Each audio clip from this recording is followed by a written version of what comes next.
Now at number 16 we have the SUGARLAND Express. Now this one was actually his official debut in the theaters. It's official debut in the theaters. Of course, you can say another that what's the debut you see on this list. But this is a film that pretty much was his true theater debut. Isn't it people don't miss, because honestly, this movie is honestly fantastic. I didn't know much anything about this movie, to be honest, but that's really all I'm gonna say, honestly. I think it's really one of those movies that really you should definitely check out. I had watching not knowing anything, I ended up being surprised by a lot of stuff. It's definitely, again, a movie I can see myself come back to more and revisit, loving appreciate it a little more, so that's really all I'm gonna say, honestly. Now, after number 15, we have to talk about an actor who I've seen in a long time. That is Warhorse. Definitely another film that I don't think is talked about much, honestly, and damn shame, because of course I'll be one of the best in the 15, but Warhorse is definitely a fantastic movie. Honestly, it's a film that I probably shouldn't enjoy much as they did, honestly, but I think it does deliver everything it goes for. The storytelling's engaging, the Barnes is pretty good, especially one being the horse, the main character. It has a lot of pretty dark and emotional notes that are really just like, oh man, and all the tragedies is also they counter and discuss here. Pretty just wow. Right there with fantastic performances, amazing music, incredible screenplay, and definitely an over movie that you should definitely check out. Now at number 14 we have Ready Player One. Ready Player One. And this wasn't me unfortunately isn't on my overall best films 2018. This movie is, I think, still delivers on everything it goes for. It is a truly fantastic movie that may not be the best in terms of story and characters, but in terms of what it needs to deliver, I think that's why it makes this movie always so fun and so rewatchable. You still got great performances to everybody, you still got great worlds, some the best visuals that you've probably ever seen, and I can see some fantasy puzzle references that are pretty much done right in my opinion, especially with the whole big third act. Like, I think that alone plus Ready Player One and number 14. It's a film I always enjoy coming back to, and happy I was able to see and rewatch this movie, but Ready Player One truly is a fantastic movie. Now, coming in number 13, we get to a movie that I did see and was one of my best films that year. But it's a film I actually have not seen until recently, and that is Bridge of Spies. And it's one movie that I really wasn't sure if I was going to love it or if I was going to like it less but rewatch, because it's the first time I've seen the movie since then, honestly. All the part of it, I was wondering if all the part of it was going to drop a little bit, but rewatching it's actually as same as great quality and fun as I honestly was on first viewing, honestly. It is truly a great movie. While I still think Bob Allen should have won Best Supporting Actor, I still easily against Stallone. He is still great in this movie, especially Tom Hanks, who gets one of the best performances of his career. It's a movie that really is interesting and investing on all levels, truly engaging. Has some pretty intense moments that kept my eyes through the screen. This is truly an all-around great and awesome movie. It's definitely one that just check it out, because I was like, God, how great this movie was after rewatching it. And number 12, I think it's probably the last movie of his that I actually have not seen.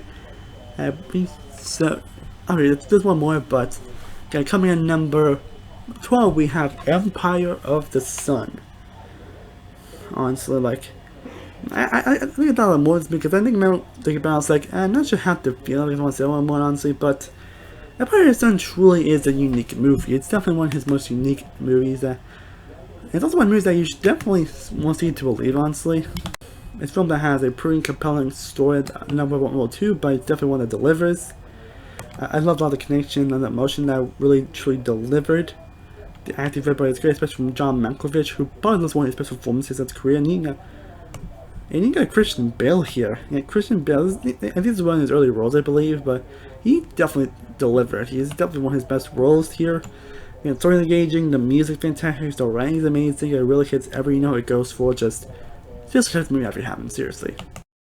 Now at number 11, for your top 10, that is Steven Spielberg's first movie, Duel, which is the last movie on this list of films that I actually have not seen until recently. And for being his first movie, this is definitely one of the best movies I've ever seen, honestly. It doesn't have much to the story or to the characters, but it's a film that just simply delivers. It delivers on every aspect it goes for. It's one of the most fun, entertaining movies I've ever seen, one of the most exhilarating, intense movies I've ever seen, and if I could say to pull everything off he did this movie, it is truly amazing. Wow.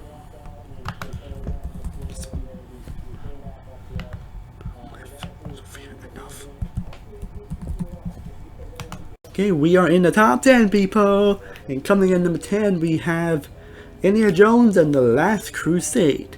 I found that's actually a lot better than I actually remember it to be. Like, this movie really is better than I remember it to be. I always remember loving Indiana Jones and the Last Crusade. I mean, I'm pretty George franchise in general. I mean, it's the reason why I put it on my best franchise list. But Crusade really delivered, honestly. Of course, one film started better, which we'll get to later, but this is a close second. Like, from the performances, especially with John Connor playing Indiana Jones' dad, like, how can you not go wrong with that?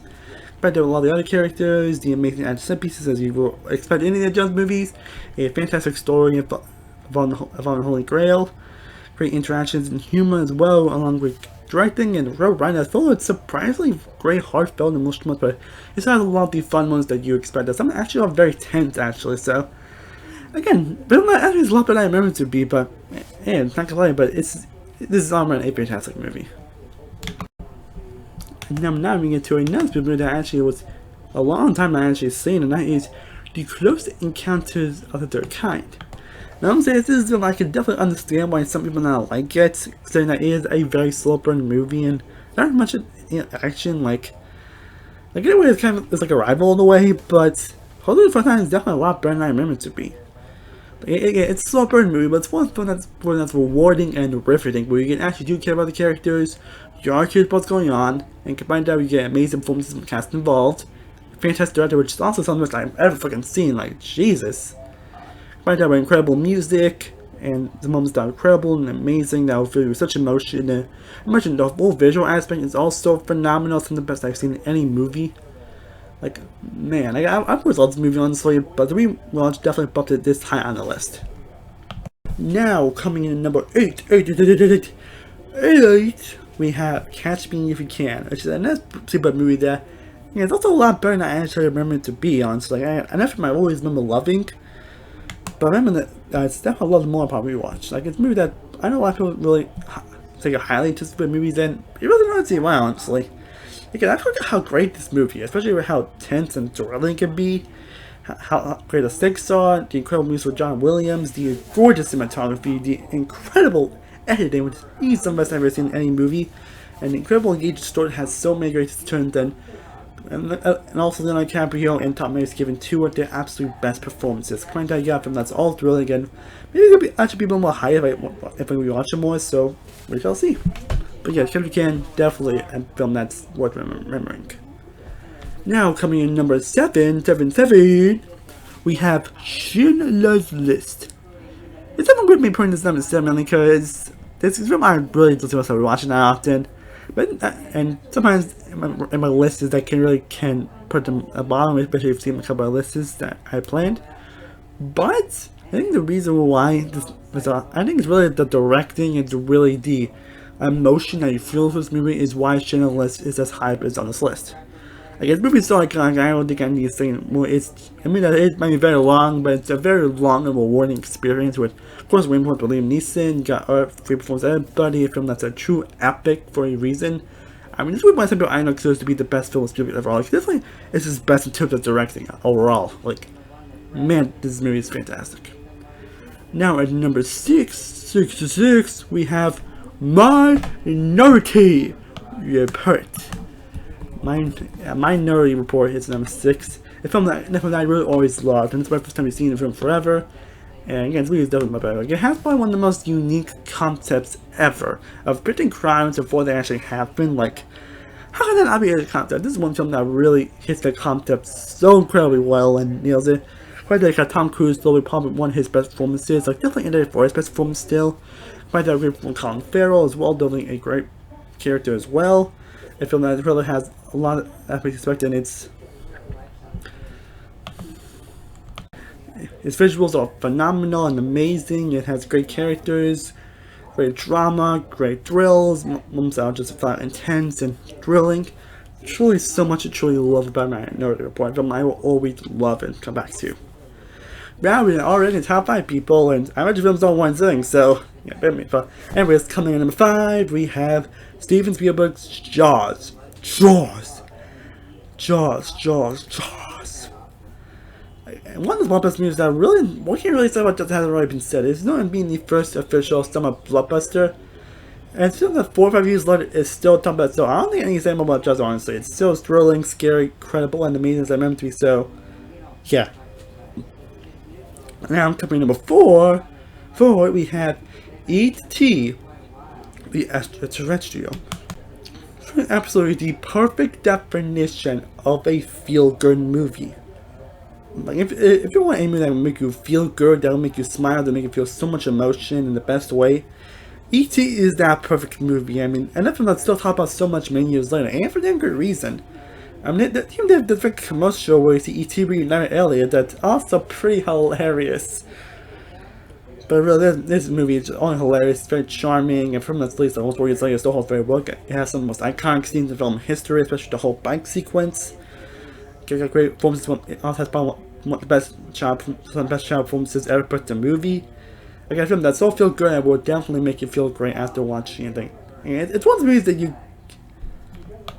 it's one of the movies that you really, it's hard to actually not feel something while watching, especially in a feel good type of way. So, yeah, E.T. deserves to be high up on this list. Now, coming number 3. In fact, these two movies are in my top 10 best films of all time, which wouldn't know if it's on my list, but now in number 3, we have Raiders of the Lost Ark. This is E.T. is probably the perfect definition of a feel-good movie.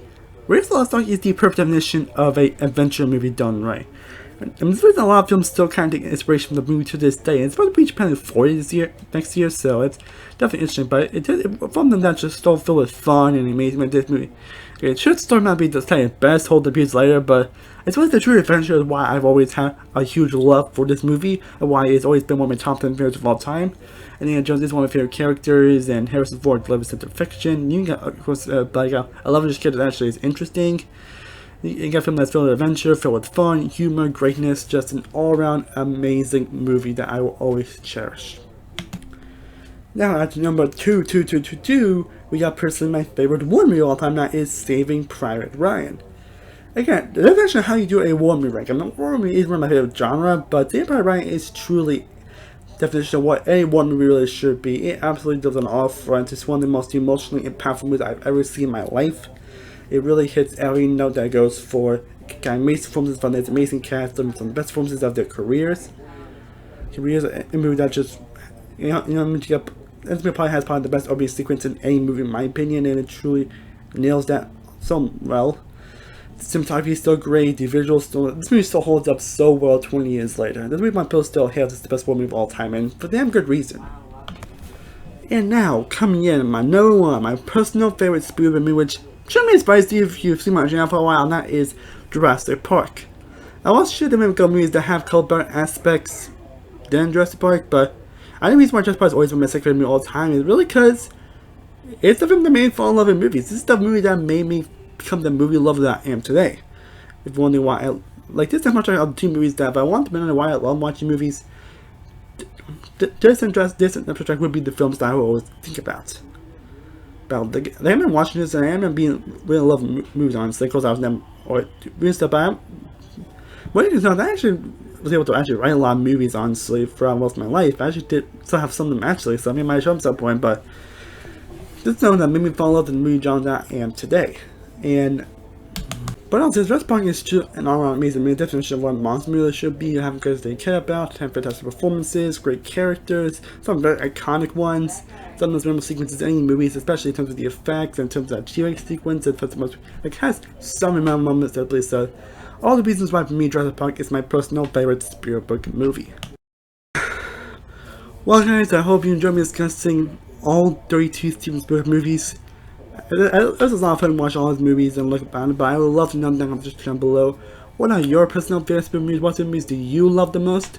I would personally love to know down in the comment section down below. I'm trying to have one of those drinks very soon, so I'll be able to lift those. As always, thank you guys so much for watching. I truly honestly appreciate it. If you haven't, be sure to like this video, be sure to share and subscribe, be sure to follow all my social media sites. all in the description down below. I am Sarah One World from Sarah World Reviews. I will see you next time, as always. Stay cool, everybody. Peace.